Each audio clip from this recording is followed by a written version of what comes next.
शादी हुई, तब प्रेम नगर आश्रम था नहीं, दो उसकी स्थापना श्री जी महाराज ने बाद में की। तो कनखल में किराए के मकान में लेकर के महाराज जी पहाड़ से शादी करके आए, माता जी को लाए और कनखल में किराए के मकान में रहने लगे।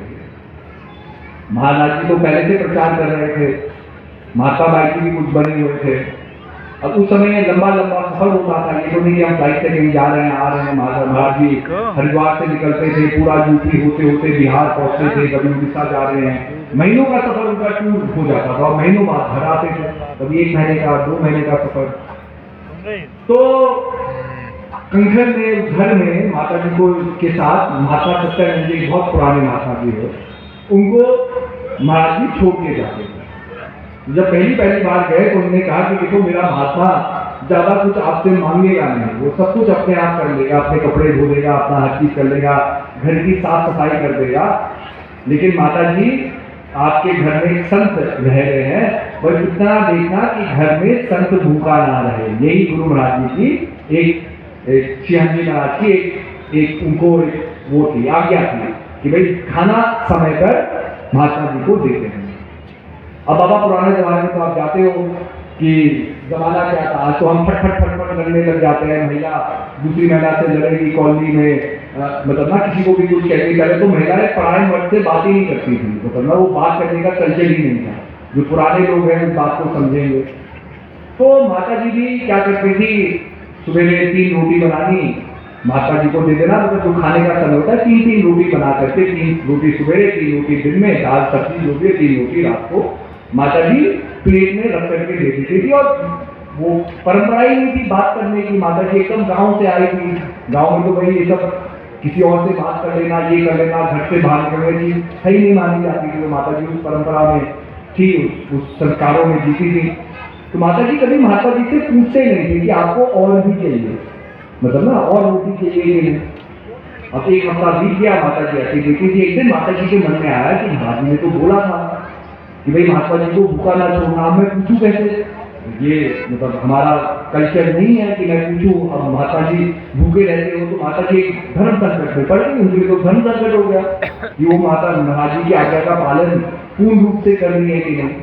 तो माता जी के अंदर एक उपाय आया कि भाई कल मैं सवेरे 4 रोटी देती हूँ, अगर महात्मा जी की भूख 3 रोटी की है तो वो 1 रोटी छोड़ देंगे, उसको खाएंगे, लेकिन अगर 4थी रोटी खा ली, इसका मतलब महात्मा जी भूखे रह रहे थे, अभी तक हम तक उसको भूखा रख रही थी। तो अगले दिन 4 रोटी बनी, माता जी 4 रोटी खा गए। अब फिर हम दिन 4 रोटी बनने लगे। 1 हफ्ता और बीता, माता जी के मन के अंदर फिर से ख्याल आया कि भाई 4 रोटी से माता जी का पेट भर जाता होगा, अब पूछ नहीं सकते। तो माता जी ने अगले दिन 5 रोटी बना दी। 1 हफ्ते बाद महात्मा जी सत्यानंद जी 5 रोटी खा गए। अब ये सिलसिला चलता गया, महात्मा जी एक समय में 10-10 रोटी खाने लगे। वो बढ़ती गई 1-1 करके। अब परेशानी माता जी की कि भाई 30 रोटी दिन की कौन दे ले, वो तो माता जी को बेलना, कोई और मदद के लिए है नहीं। माता जी को आटा भी गूंदना, उसी हिसाब से काम बढ़ जाता है ना भाई। अब 30 रोटी तो खाना बाबा हम भी कल्पना करेंगे, आदमी खा सकता है कि नहीं, तो हमें भी बड़ा ताज्जुब होता है। अब माता जी का गुस्सा धीरे धीरे बढ़ रहा है अंदर, इतने दिनों में 30 रोटी उनको गूंदना है। जैसे ही हरि जी महाराज कार्यक्रम करके आते हैं, माता जी का गुस्सा महाराज जी पे निकलता है। अब महात्मा जी भी बाहर सुन रहे हैं, कमरा तो छोटा ही है, घर तो छोटा ही है। अंदर कमरे में माता जी कह रहे कि आपने कैसे महात्मा को छोड़ दिया, आप तो कह रहे थे मेरा महात्मा कुछ नहीं चाहता, ये तो 30 रोटी खाते हैं, ये कैसा महात्मा है आपका। मतलब ना आप तो कह रहे थे कि महात्मा जी बड़े संयम से रहते हैं, ये 30 रोटी खाना कोई संयम है? आप बताओ, बात तो सही है, वो तो डिमांड है 30 रोटी की। अब महात्मा जी महाराज जी भी हंसने लग गए कि जब मैं गया था तो महात्मा जी की आदत तो थी नहीं, और महात्मा जी मेरे साथ इतना रहे हैं, कभी तो इतना खाते नहीं थे। तो महाराज जी भी कमरा खोलते हैं, महात्मा जी से पूछते हैं कि महात्मा जी सत्यानंद जी क्या ये बात सही है, तुम 30 रोटी खा रहे हो? तो महात्मा जी नतमस्तक होकर के कहते हैं, हाँ महात्मा जी महाराज जी बात तो ये सही है, मैं 30 रोटी खा रहा हूँ, लेकिन गलती मेरी नहीं है, गलती माता जी की है। और अंदर से माता जी चिल्ला रहे, गलती मेरी कैसी, खाता तो तू रोटी है। बात सही है। अब गलती कैसे, बनाने वाले की गलती कैसे हो गई? खाने वाला जब 30 रोटी खा रहा है तो बनाने वाला तो बनाए। तब देखो महात्मा जी क्या कहते हैं, सुनो, बहुत गहरी बात है और हमारे भजन से भी ये जुड़ा हुआ है। माता जी क्या कहते हैं कि माता जी मैं कभी भी 10 रोटी एक साथ नहीं खा सकता। अगर आप पहले ही दिन 10 रोटी रख देते, उसमें से मैं 3 ही रोटी खा पाता, 4 रोटी खा पाता, बाकी रोटी मैं छोड़ देता।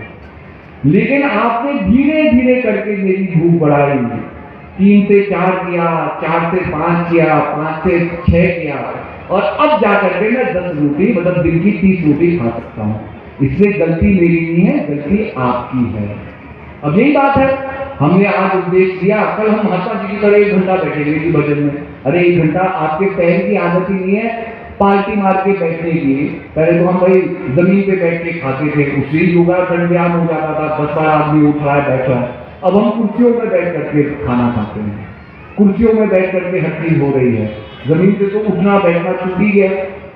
जब जमीन पे बैठ ही नहीं सकते, ढंग से आदत ही नहीं है, भजन सुमिरन तो दूर की बात है, पहले 1 घंटा बैठ के दिखा दो जमीन पे।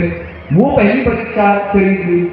मन की तो परीक्षाएं बाद में शुरू होगी, पहले तो शरीर की परीक्षा है। शरीर आनाकानी करेगा, कमर का दर्द सताएगा, ये करेगा, और उसी में हमें भजन करना। तो भजन कैसे होगा? लेकिन बूंद बूंद से घड़ा भरता है। यही महात्मा जी बताना चाह रहे थे, यही माता जी को समझाना चाह रहे थे। ऐसे ही धीरे धीरे अपने अंदर परिवर्तन लाओ।